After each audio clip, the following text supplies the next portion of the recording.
Hello, welcome to a new episode of Be the Hero of Your Brand. Hi. I'm Ben. And I'm Rachel. And we are the team here from your video team. Yeah. Hello. Hi. How you doing? All good? Gravy? I don't know if we planned for this one yet. Yeah, we have. It's obviously another bit of a... Here's a topic, and we haven't... I don't know, should we peek behind the curtain? We haven't really planned the 3 points that we tell people that they should plan. No, but we'll get through this. We'll know what we're doing. At the end of the day, it's about storytelling today, isn't it? Yeah. And that's something that we've been doing for the last few years for other businesses. Longer than that, if you think pre-COVID pre-business. as well, when we're doing weddings and telling stories of wedding days and things like that. Yeah. So we might know a thing or two. I think we do. Or we're just going to make it up and hope that it sounds I feel like more makes sense. I feel more bad about not having done it, because we obviously say for you to get the best out of your podcast you should do this, and then I'm like, but also we knew we had an opening today that we weren't anticipating. Yeah. And so it's very much like, if you've got the opportunity to do it, grab it and go. Yeah. So actually that's what we're doing as well. So there are two things, and maybe I'm just making excuses, but ultimately we've had an opportunity we weren't expecting to be able to do this afternoon, so we've jumped in and that opportunity being our kid going to the pub with his granddad. Oh yeah. And the other one, we were like, do you want to go to your mate's house? And he's like, yeah. We was like, okay, bye. So while childcare is in, we are getting down to business. Take advantage. Yeah, because the pub is our childcare for us. For our he young. asked, to be fair, that's what's really worrying. Did he ask this week? I felt it was more granddad asking this Yeah, week. it was more than he was like last week when I got asked to go down the pub. Can I take him down the pub again? But it gives them a little bit of time. Although last week they got questioned. Like, my dad was questioning over our parenting skills, and then gave feedback. Yeah, we got a C+, didn't we? Yeah, on the grade. There's definitely points to improve, apparently. But talking of parenting, I know we have got a story, but again, part of today's episode is about storytelling. And we have just found a new technique to discipline our children. Not discipline. Don't call it discipline. But I don't know what to keep them under control. to stop our kids from ruling the roost too much. Yeah, because ultimately it used to be like, if you do this, you don't get pudding, but we don't have pudding in our house. Yeah, if you do this, we'll tell Santa. Yeah, but we're getting to that age now where they just look at you like, I'll still get what I want, and they will. So we'll see. So we have now found the technique of if you... Should we do it on the podcast? Will it embarrass them? Who cares? That's the point. That's our new punishment technique, is embarrassment. Yeah. So we found this Wind down the window. Love you. Yeah. Which, as our eldest has just started secondary school, so he's obviously like trying to make the good impressions, and our youngest is now year 6, so he's like head of the school. Yeah, and he's taking influence from his brother as well. Oh yeah, got to be cool. Bearing in mind at the time that he gets to school, there's no one else there anyway. Yeah, because he gets there so early. He's like, I'm just gonna hang out by the bike shed, and we're like, okay, there's no one here. Do you want us to hang around? He's like, absolutely not. So our new technique is, well, there's 3 levels to our ruling. Yeah. Level 1. The shout out the window saying I love you. Yeah. Level 2. Walk him to the gate, give him a big cuddle and kiss. Holding his hand. Level 3. Mum will go into school and sit in every lesson with him. And I have got no issues doing that. Are you alright, my little pudding cup? Hang on, cherub. Let me get that little sticky bit off your cheek there. So, any parents who need parenting advice? Take it and run, because yesterday... We've got C+. Yeah, yeah. Because yesterday, Logan, our eldest, did get to level 2. And he was like, oh my God, Mum. And I was like, well, buddy, then I suggest you now work really hard this evening to downgrade your level. And this morning, sure enough, he had downgraded by this morning. To what, fully nothing at all? No. He downgraded just 1 level because Daddy wound down the window and went, love Logan, bye. And his face was Like, I'm not looking forward to tonight's report. Maybe we've gone down to C minus. So yes. Anyway, slight digression as to the topic of today. Storytelling. Storytelling. And that's story number 1. Next story, Room on the Broom. I love that story. But why is storytelling important to your brand?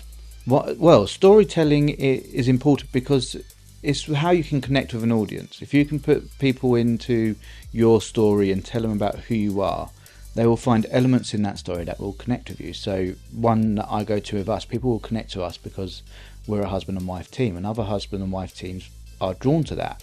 We get your pain. Yeah, parents as well. Yeah. Hence why we've got a Parent in Hell book there.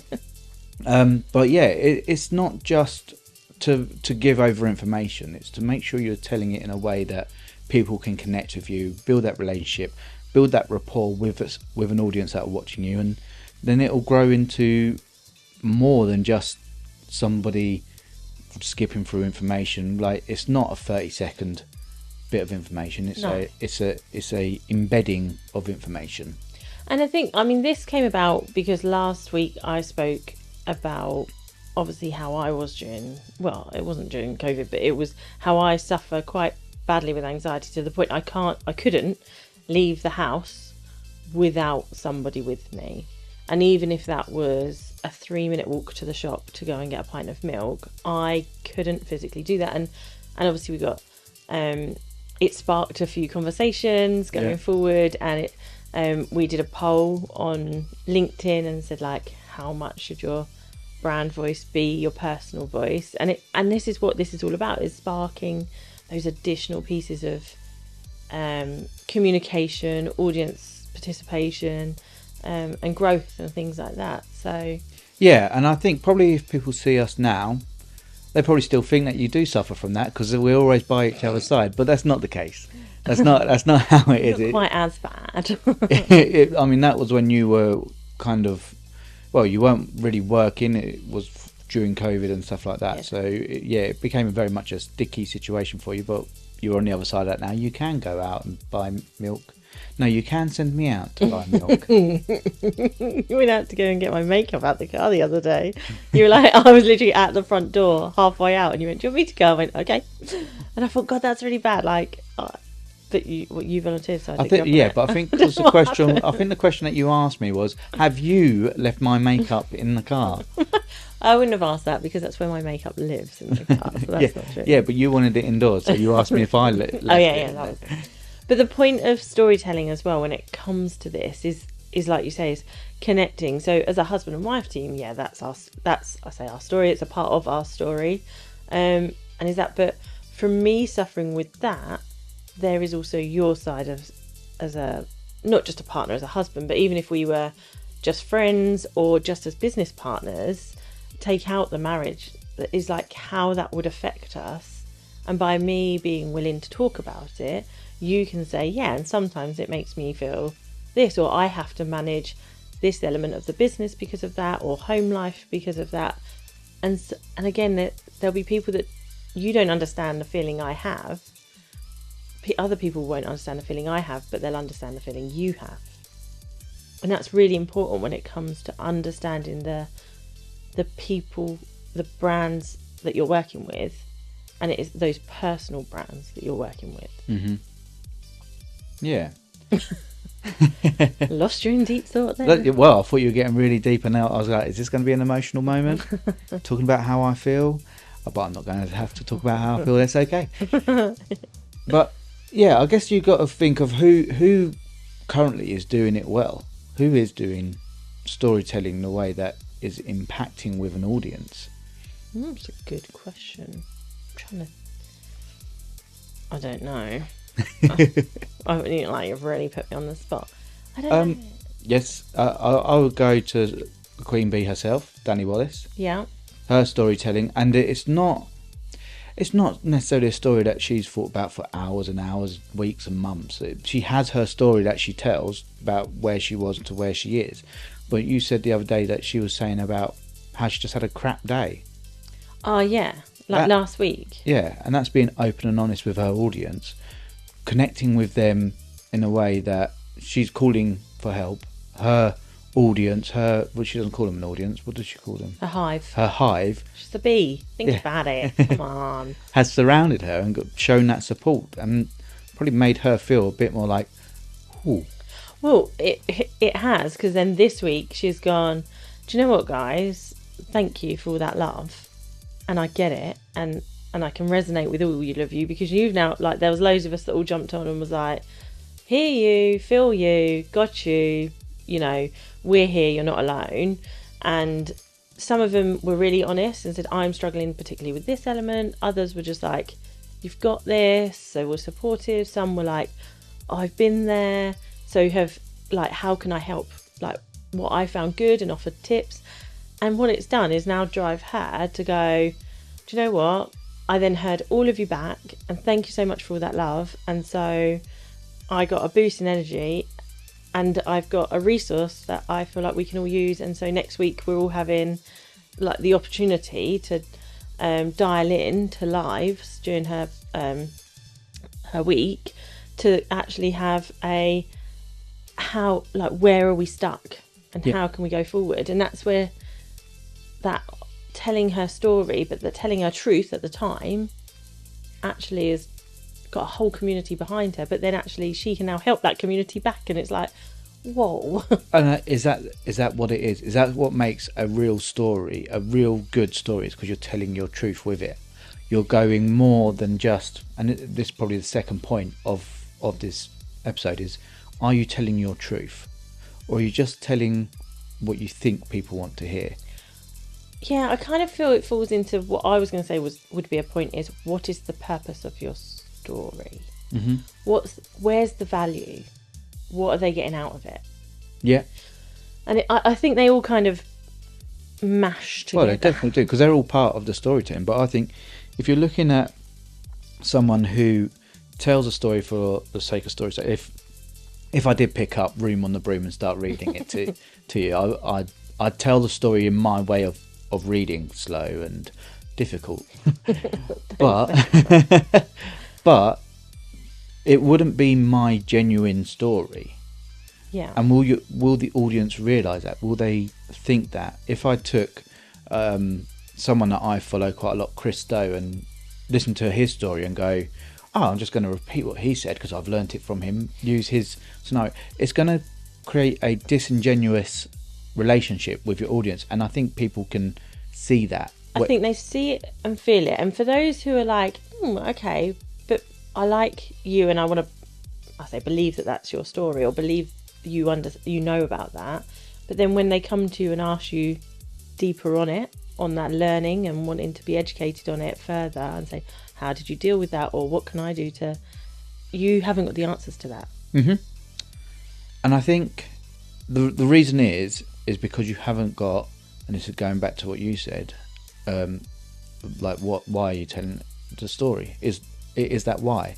If I could learn from Christo and tell people about it, but if I can say why that has affected me from learning this. Mm-hmm. So I learned how to do a sales pitch with someone through Christo, and why does this help me is because it has brought me in an extra £10,000 a month through conversation and finding out how I can get into the meaning of what people want and what they need for their business, and I can explain to them how podcasting is going to be the benefit for them. That's my story then. That's when it becomes genuine, because I've had that learning, yes, through Christo. It started there, but he's inspired me to move forward and improve myself. And I think that's the thing, isn't it? Is that by you taking what you've learned from Christo and then telling it, but turning it to your story, people know at what point to come to you and at what point to go research Christo. And where some brands who maybe haven't got that authenticity down, is that they go, but I want that sale. Mm-hmm. And I want that. And actually, you're doing yourself an injustice, because if you just were truthful from the beginning, people would understand where your expertise came in and understand why they should come to you. But I think there's also that possibility that they don't know how to reach out to that person who's further along. I'm just that stepping stone for them to move forward from what I've learned from that one person to what they can learn from them. I was like, this is just how it's affected me, and it's different to how it affects someone else. So they might go, oh, Christo affected this way, Bennett affected this way.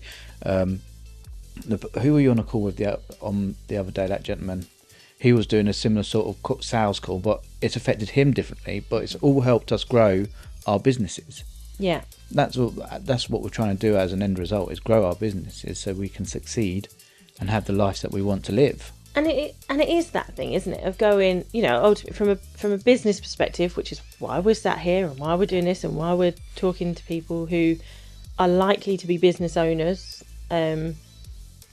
or are likely to be within businesses. Like, this isn't that sort of build your family podcast. It's, it's a business related podcast. Oh, I forgot my train of thought. That's really bad, isn't it? Oh my God, generally it just fell out of my head and I was like, yeah, oh. That was like a light bulb getting turned off then. Oh. Like your eyes are saying, I got this great point, and then... Oh my God. Yeah, that happens. Oh, that's going to really upset. And it'll come to me later. So if you see a story, I'll be like... Do we need to rewind? What was it? No, it's...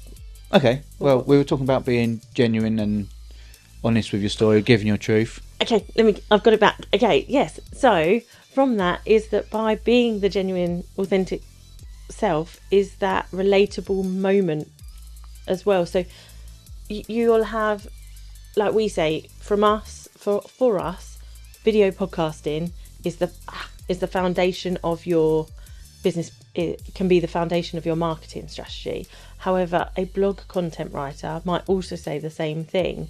A social media expert will be like, no, it all hinges on your socials. If you don't have those right, how are you going to market anything else? So it's not that any of them are wrong, but if I was to sit there and watch loads of reels about how to turn my social media content into the foundation of my business, I would struggle to relate with that. I would feel a lot of overwhelm and things like that. Whereas if I listen to podcasters who talk about how, audio or video podcasts can be the foundation, all of a sudden then I'm like, I get this. I can relate to that. Yeah. I believe, yeah. Well, there was somebody that I listened to their talk from, which was, I'm going to mention him again, Atomicon. Yeah. I can't remember the lady's name. I thought it was Susie, but I don't think that's right. But she was telling her story, and she was talking about how she created a big ticket brand, being able to sell a big ticket brand, and like there's not a lot for me to relate with this lady. Like, we're from totally different backgrounds. Mm-hmm. She is a parent, but she was a single parent. She also lost her mother. She was adopted, and she went through a lot. But then she connected with me because she went, I couldn't get promoted at Pizza Hut. Oh, that was Susie Ashworth. It was Susie Ashworth. Yeah. I'll just try looking her up to see if that was her name. But yeah, Susie Ashworth's story, and that it was that comment. The cowgirl hat. Yeah. It was that comment that when I couldn't get promoted at Pizza Hut, I was like, holy crap, that's what I had. I couldn't get promoted, and then I was in, and that was in the first couple of minutes of her telling the story. But yeah, I was in at that point. I was listening. I was hanging on everything that she said, because she's somewhere where I want to be, and started at somewhere where I was. I wasn't getting any more promotions when I was working at Pizza Hut. I wasn't getting put forward. I was training. I think there was one point where there was a manager that I trained in every store in Kent, but yet I wasn't getting any further promoted. Well, not just it was a store manager. So that you ran the entire store. You were a deputy manager? Shift manager. It wasn't even... So you were training people to become above you. They were being distributed across all the stores, and you were like, okay, well, surely I'm that good, I can be... Theoretically, you should have been an area manager. But probably wouldn't have bothered doing that. Well, definitely a store manager. Yeah, but you say you wouldn't have bothered, but when you got to a store manager, that's the next level. Yeah. But when you then went for that role, they were like, no, because the difficulty was their poor leadership in going, you are our valuable asset here. Yeah. Look at all of this you've created.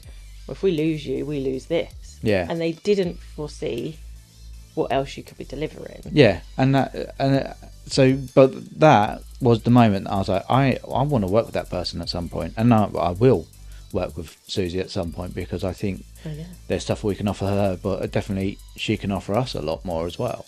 And I think it also, like, we compare, no, not, we talk about, and I'm very visual, aren't I, in how I think. So how I think about things. So I always say, like, you're stood in a room, and ultimately of that room, we've got as high as we can go.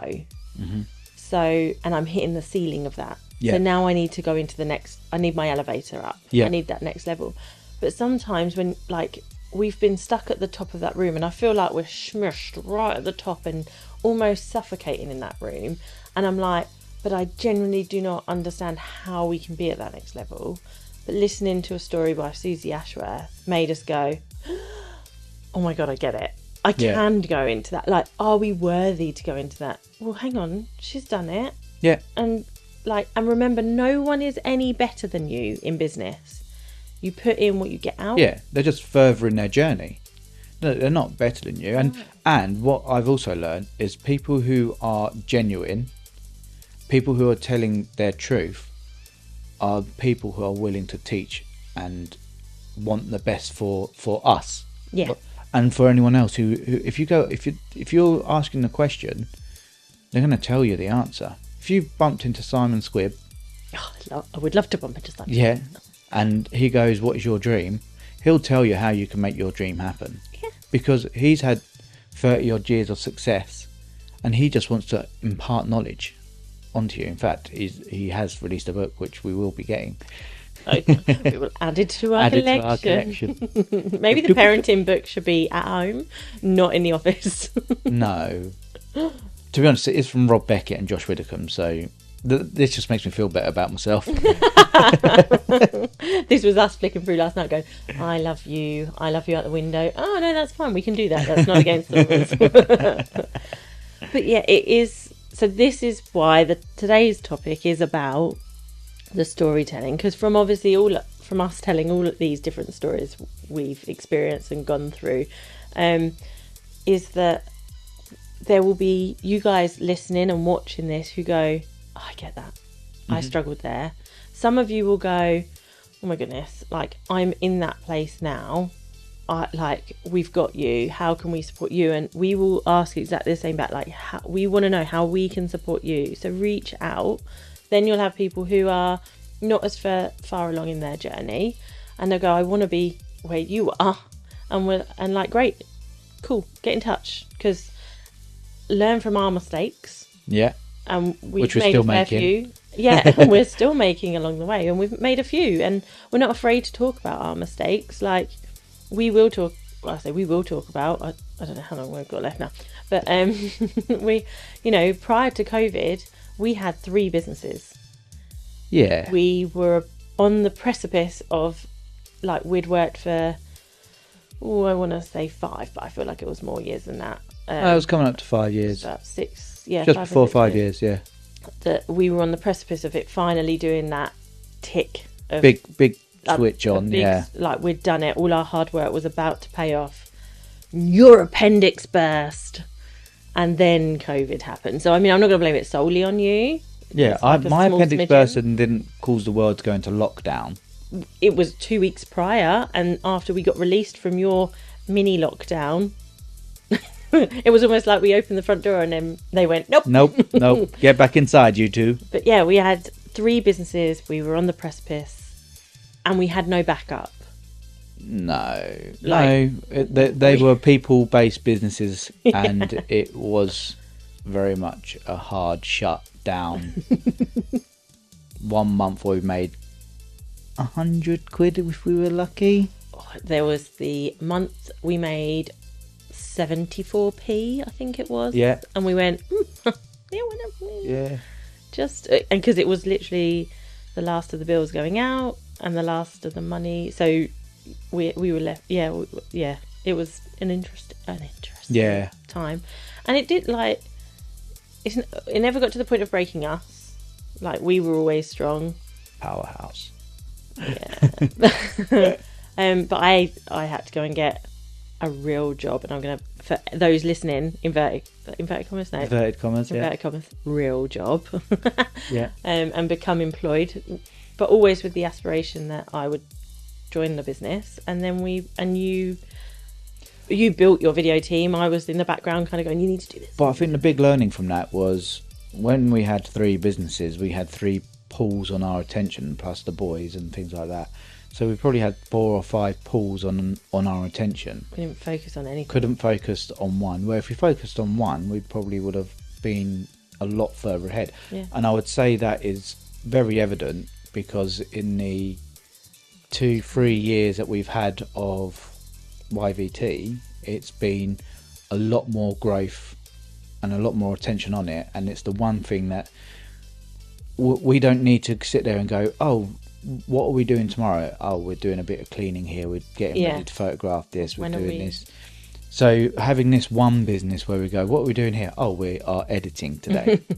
And we weren't, and also there'd be, obviously we were in the weddings and events industry, so there was a lot of seasonal work. Mm-hmm. So then during the lower periods of the season for weddings and events, our cleaning company would kind of end up taking the brunt of them behind the scenes of going, oh, we still need to get this for that event and this for that event, and it'd be like, oh, well, we'll borrow that money from the cleaning company, and and that it was all one big pot. We never treated them as 3 businesses, although they were on the front. Actually, behind the scenes, it was one business. It was a trading name of, and it was very. And this was like when we used to go, oh, you got to live the hustle lifestyle and stay awake till stupid o'clock, wake up at silly o'clock, and live the life where you think, oh, if I just work harder, I will be more successful. When actually, no, if you work right, you'll be successful. But it's not. You don't have multiple income streams like that. You have one focus which brings you multiple income streams, which we will have in the near future, I feel. Amazing. But yes, so ultimately there is an importance of well, I wouldn't even say telling your story, telling your truth. Yeah. Telling your truth throughout and keeping that relationship and consistency there, because you just don't know who might relate to what. Yeah. And don't keep it to 60 seconds. Oh my goodness, I can. Don't do 60-second stories. Oh, it's not saying don't do stories as in using the platform or the short form content. You can do that, but you're not going to. All you're going to do is I went from this to this in 3 steps. You didn't. You didn't ever do nothing. Didn't. You worked flipping hard for a long time. Yeah. But it's also like you get lots of eyeballs on you, but you don't get lots of connections made. Yeah. What do you? Yeah. When we talk to partners and partners look to join us, and part of our onboarding with them is that, and they go, oh, we want more followers, and I'm like, why? Yeah. Why do you want? What are more followers going to do? Because if we could go out there, and we'll never promise viral because it's never, like, no one can, but you can go and get a viral video and get 1 million followers, great. But if only 3 of them are actually interacting with you, what's the point? And if everything around you doesn't match what you have done in that viral video, they're just going to leave anyway. Yeah. So what's the point? Yeah. So we would always rather say, okay, well, let's say I'm at 100 followers with genuine connection. With ideally all 100 of them connecting with you, but at least a 90% connection rate and or participation rate is, they do drop your heart, they do drop your comment and things. So there's books like Build a Tribe, which is all based around this, getting your first 1,000 followers. I think it's Pat Flynn has done a book which I think is called 1,000 Followers, or Your First 1,000 Followers, something like that. And that's a book that we have on Audible, and it is about building that genuine connection with people who you don't need to have millions. You just need the right 1,000. If 1,000 people spend £100 with you, that's £100,000. Simple maths. Have you got a product that you can tell 1,000 people about and they're going to buy it, then you're going to make £100,000. So yes, please. It should be that simple. Right. So basically, tell your truth, tell your story. Yeah, storytelling is going to make you connect with an audience on a genuine basis that's going to get you real followers, as long as you're telling your truth. Amazing. And know the reason why. I don't know what our reason why was today. Sorry, guys. We just wanted to raffle on. No, I'm joking. Right. Oh, hang on. Well, there's no clap. There's no clap. There's no sticker today. Oh, here's a clap to you to send in your sticker to your video team. Ashford Road. Your video team, Ashford Road, St Michael's, Tenterden, TN306SP. There you go. So if you've got a sticker and a story to tell, send it in and we will read it out for you and add you to our clapperboard. We're also lining up our first guests, aren't we? Mm-hmm. First 2, 3, maybe 4 guests. Maybe. So they'll be coming soon. Probably... I think we're going to probably start that November time. Yeah. Do you know what? It could even be the new year. Yeah, it might be. I'm a bit worried. We've got a few. Yeah, we might start releasing them from... from January. Road trip. Exciting. Exciting things happening. Right then. In the meantime... Is that it? Are we done? We're done. We're done. Love you, bye. Love you, bye. Keep waving. I wasn't waving in the first Start waving.